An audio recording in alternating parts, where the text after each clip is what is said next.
All right, welcome back to the Beast Game Podcast. And Star Wars is back in the form of the Mandalorian.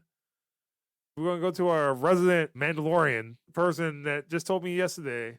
He was like, the haters say they want peace, but what's peace when all I'm going to do is increase the violence? I got the ski mask on my waist, and when them shells pop off, all you're going to hear is that silence.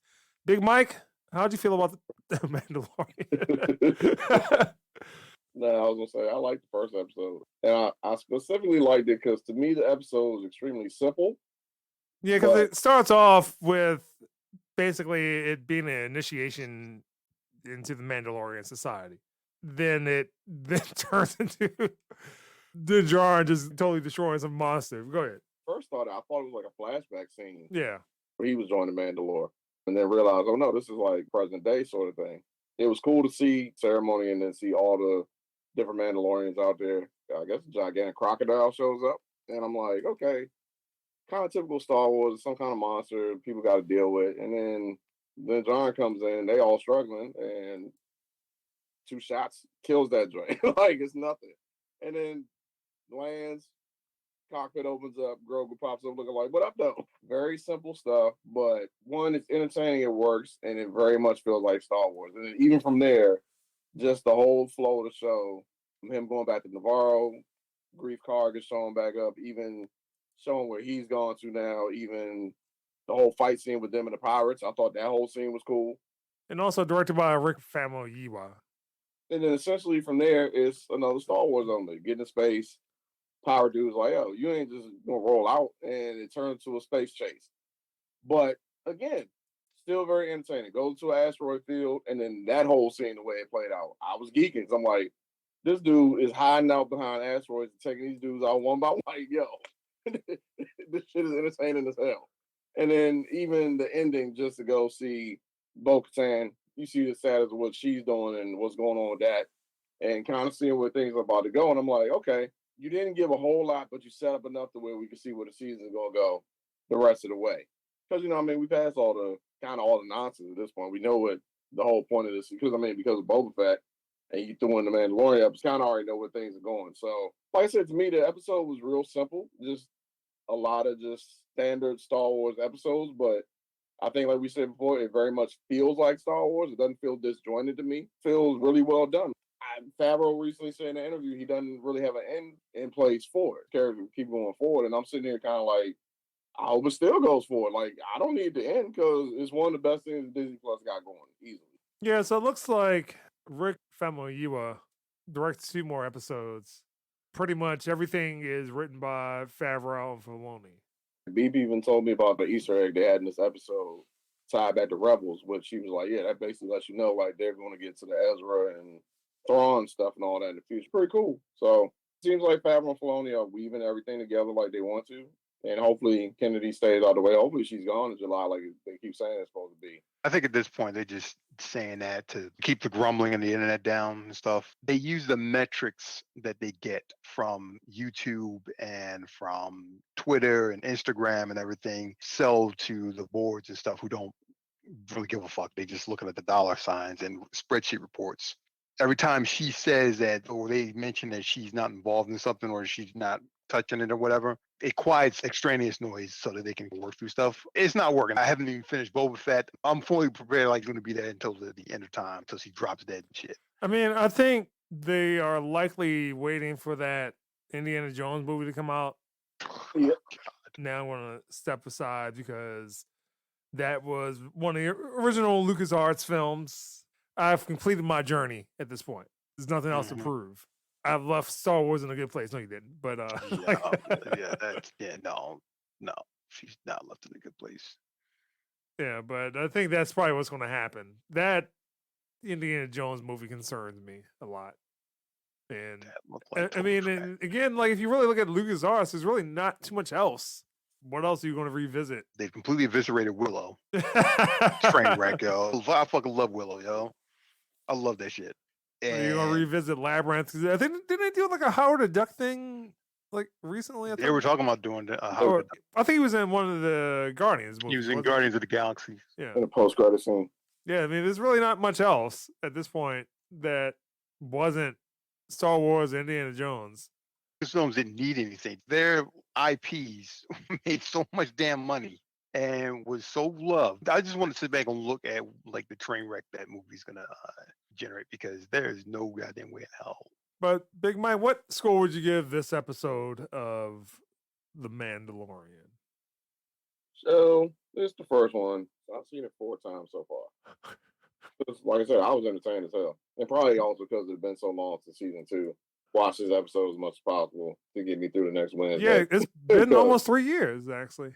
Nothing else has really been really good, so I'm gonna keep watching this because it's entertaining as hell. So right now, honestly though, I'm kind of being modest with it. I got it like at a 7.5 because again, it didn't really do a lot, but it was a cool 38 minutes to sit there through. Like when I watch it, it goes by quick because it's just entertainment. I don't get bored. There's no point where I'm like, oh, let me fast forward, let me get past this. I think it just hit every beat that it needed to hit, and just perfect way to open the season. And as long as you already know, my low point is it was episode 2 of the second season, that little complete frog episode thing that didn't need to exist at all. So as long as you're not that boring, then it's a solid episode for me. And this is definitely better than all that. So I mean, there's been some missteps, obviously, the Boba Fett show, and some missteps in the Obi-Wan show.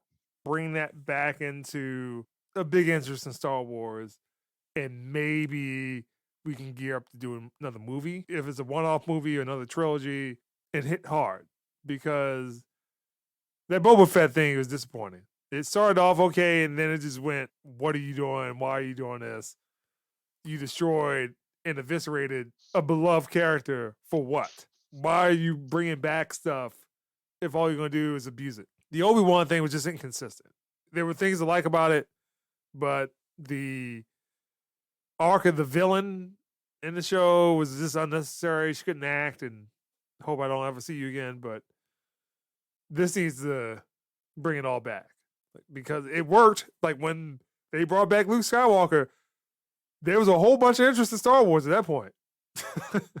There was a whole bunch of it. And then now it's just kind of like, what were you guys doing? So hopefully this will do it. One of the keys to is Favreau and Filoni are taking all the animated stuff and bringing it to live action. And I think that's part of also why this works so well is even like without me seeing all of Clone Wars, just a bit through season 5. Me and B was just talking, I'm like, bruh, like I see this figure walking, and I'm like, yeah, I know that ain't who I think it is. Like, almost like that big boy clip that everybody posts, like, oh, I know that ain't who I think it is. And then he gets closer, and I see the hat, and I'm like, they really just did Cad Bane. Like, are you serious? But I'm sitting there geeking. I'm like, this is what people have always wanted to see. Like, just these little things. Even Ahsoka, which I think, saying about people being invested, I think it's going to be this season of Mandalorian, and then I think it's going to be a lot of what happens with Ahsoka because, again, I haven't seen Rebels, but everybody I know that's seen Rebels is like amped because they're all on the old Ezra and Thrawn and all that kind of stuff. But again, you're taking something that was animated that set people really embraced and loved and said, okay, fuck it, let's do a live action. And just doing these simple things. Like I watched Andor. I'm not invested in Andor at all. I don't even need a second season. And I guess people like that show. Again, I forgot that show even existed, but via my earlier statements about Star Wars being inconsistent, people seem to like that show. But I fell off just one because it was a little too long. And it's like right now, it's taking a lot for me to get invested in TV shows and then also multi-part movies because like I just want to watch something and be done with it. I don't want to have to sit and come back every week and wonder if I missed out on something because I didn't watch something else. It has no relevance in my life. But people like Andor, that's all I can say. Yeah, I watched it and I don't know why. Like I was sitting there by the end of it, just why do people like this show? There's nothing good about this show, really. I think it's almost 2 episodes full, maybe 3, where he's in jail the whole time. What are we watching? There's nothing entertaining about this. There's nothing that screams to me, oh, Star Wars, whatever. It's like you just slapped a name on it and just said, look, we're just going to stamp it as Star Wars and people will love it. And I'm like, no. Keith has brought this up. Barry, you brought it up. Jay's brought it up. Everybody's brought it up. On the amount of characters and lore you have just in Star Wars that you could touch on without having to create nothing new or recreate anything that we still never seen on film. And you could do it and it would work. And for whatever reason, they weren't doing it. And the only two that seem to be wanting to do it are Favreau and Filoni. So like I said, my hopes are, even if Kennedy stayed, just stay out the way. Because to me, it seems like they have a finger on the pulse of what should be done, how to do it, putting the right people in place to direct these things, and they putting the right writing in place. And if they can stick with this, then the future to me looks bright. But if it's going to revert back to that same old BS, then this is just a little tease. It's like, look, you're gonna get this one good show, and then the rest is about to be both. One of the biggest issues I have, the whole thing and what she's doing and stuff, what pisses me off, and this is with Hollywood in general. I can remember as a kid wanting to see people reflected in the stuff I like. They have turned diversity into a bad word. Turned it into a marketing gimmick. Exactly. It is the first whatever represented on screen in Star Wars. Like, you are creating analytics. LeBron James plays this way on Wednesdays when he wears these shoes. You're creating stuff now. This has no relevance to anything. It's happening way too much in a lot of stuff. Well, this is the first featured in a big budget movie over $70 million. Okay? We're going to feature this person here because we can talk about the actress. The TV show Willow, big marketing tool they had for that was, one, it was Willow, and that's what they used to bring in the Geek Squad. But they also thrown it aside in the other outlet magazines, like it's also going to feature a very mature story, love story. You're like, what? The titular character, he's barely in the damn thing. Talk about bringing things back, and then happen to write out important character that made a franchise or made a show or made a movie. I mean, I would say the best implementation of that would have been Mad Max Fury Road. On point. And here's the thing. Mad Max Fury Road, it was a Mad Max film. His perspective of watching someone else's story. He was the driver and he was the catalyst for all the change that occurred. You are absolutely 100% correct. I bring this, I tell my wife, I'm like, look, when they say diversity and strong female lead, Mad Max Fury Road, Charlize Theron as Furiosa is it in space. I don't know how Anya Taylor-Joy is gonna make that happen. I mean, she better bring her A game, because I'm going to go into that sequel fully expecting her to bring it, because those are some big shoes to fill. It encapsulated the whole thing of what I expect from when they say you've got a strong female lead.